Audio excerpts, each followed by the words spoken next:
Back on TC Live, the women's final is set. Let's start with the 19-year-old Iga Swiatek. Continued to dismantle her opponents with ease. She's in the all-white far side, only dropped 3 games against Nadia Podoroska, Martina. That's been the pattern for her in this tournament, losing 3 to 5 games a match, just totally dominating her opponents. And here playing the win beautifully, getting Podoroska off the court, never really giving her any time. So Podoroska likes to run around and hit a forehand. She just never gave her that time. Went down the line. She just was cooking on all cylinders, totally overpowered Podoroska and deserves to win easily.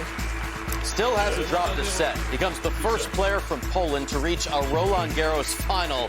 Iga Swiatek, what a run it has been here at Roland Garros. Meantime, Chanda, Petra Kvitova had not lost a set coming into the semifinals, but Sofia Kenin had some other ideas. Yeah, this was a matchup between the 2 major champions, and Kenin came out strong, got the early break, used her backhand beautifully, especially up the line. A lot of winners on that side. Kvitova, though, couldn't convert on a slew of breakpoint opportunities. Kenin would say 10 break points over the course of the match, and they're closing it out in the first set. Just buckled down and got tough mentally, but Kvitova didn't go away, and Kenin, she kept with her, kept her level high. And again, the serve, just out-serving Kvitova, had more aces, a high percentage of points behind the serve, and it allowed her to really open up the court there, showing the great movement, the anticipation. She used the drop shot when she needed to, but she was just so solid off the ground against Kvitova. It got a little shaky at the end of the second set, Kenin, with a few nerves, but she pulled it back together, and that's part of what's been so impressive about the Kenin game. She gets even tougher under pressure and has played beautifully in the big moments. Sofia Kenin, second major of 2020, first final at Roland Garros. This is your final, a 19-year-old, a 21-year-old, a rematch from the Roland Garros juniors from 4 years ago. Let's bring in John Wertheim. He is hanging out on our Tennis Channel terrace. Good to see you, John, as always.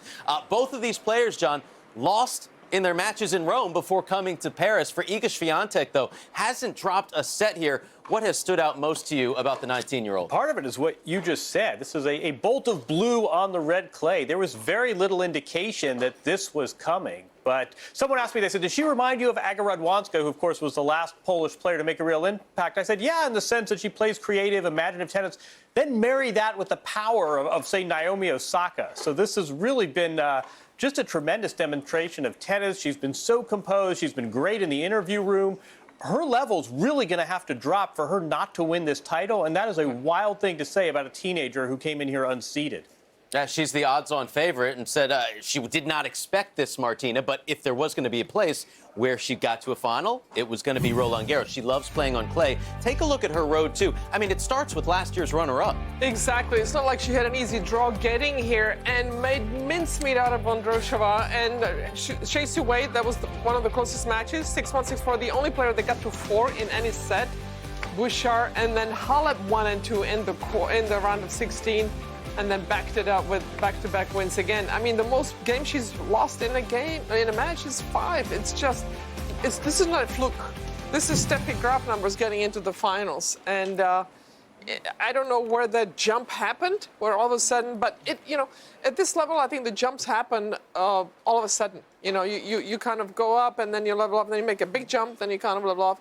This is her big jump, and she's going to stay there. This is not a fluke. Yeah, and it was remarkable when you look at that list, the styles of opponents, different opponents, some hitting the ball bigger, some hitting with more variety, more guile, and she just handled everybody beautifully. I think back to when she got to the round of 16 here last year, playing Simona Halep, disappointed with her effort, but we saw the game. We saw the possibilities.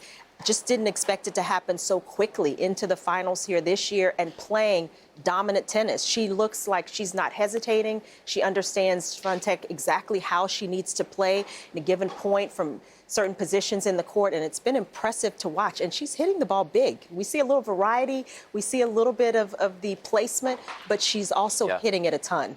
And nobody has done what she has done their first time at Roland Garros since Mary Pierce. I mean, that was back in '94 when she was crushing through that field.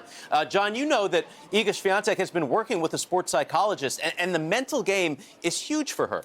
Yeah, we've talked about this is one of the real storylines, sort of unapologetic and makes no bones about it that this has been a real factor. Her sports psychologist yesterday told her put away your phone. And I thought it was interesting, apart from the sports psychology of what happens during a match and confronting your fears and your patterns, the idea that this social media has been connected with mental health is something we've speculated on, but it was interesting. One of her instructions was put away your phone. But yeah, I mean, this has been a strong physical effort, but a strong mental effort as well. And I think this is a real sort of generational divide. I mean, we used to not talk about the head, which is baffling given the role it plays in this sport.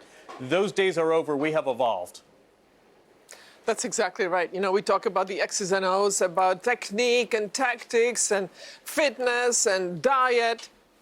It all comes down to here at the end of the day. Yes, the top players have more talent than the lower ranked players, but in the big matches, this is really, that can get in the way or it can carry you through. So kudos to Swiatek for figuring it out so early on. And here's the result. Absolutely. The inner game of tennis. She travels with her sports psychologist and is very grateful for that.